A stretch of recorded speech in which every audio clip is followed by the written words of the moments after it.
Cricket বিশ্বকাপ খেলবে Italy. Tournament শুরুর আগে ক্রিকেটে ইতালির নাম শুনে হাস্যরস করেনি এমন মানুষ বোধহয় কমই পাওয়া যাবে। তবে ইংল্যান্ড নেপালের বিপক্ষে ইতালির খেলা দেখার পরে বদলেছে ধারণা। প্রশ্ন ওঠেনি যোগ্যতা নিয়েও। পাশাপাশি যুক্তরাষ্ট্র, কানাডা, নেপাল, নামিবিয়া, নেদারল্যান্ডসের মতো দলগুলোর পারফরমেন্সও ছিল ছোট দল বড় দলের বিভেদ ভুলিয়ে দেওয়ার মতো।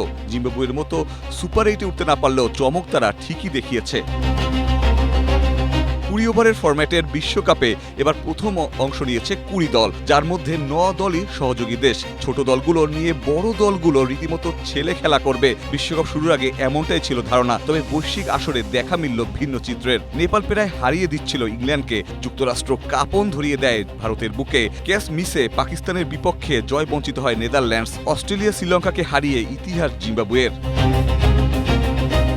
2026 বিশ্বকাপে নেপাল নেদারল্যান্ডসের পারফরমেন্স ছিল চোখে পড়ার মতো। বিশ্বকাপের প্রথম ম্যাচেই পাকিস্তানকে প্রায় হারিয়ে দিচ্ছিল ডাচরা। ক্যাচ মিস না হলে হয়তো প্রথম অঘটনের শিকার পাকিস্তানি হতো। শক্তিশালী ভারতের বিপক্ষে নেদারল্যান্ডসের সাহসী লড়াই প্রশংসা পাওয়ার দাবিদার। স্কটল্যান্ডকে হারিয়ে চমক দেখায় নেপাল, প্রায় হারিয়ে দিচ্ছিল ইংল্যান্ডের মতো বড় নামকেও।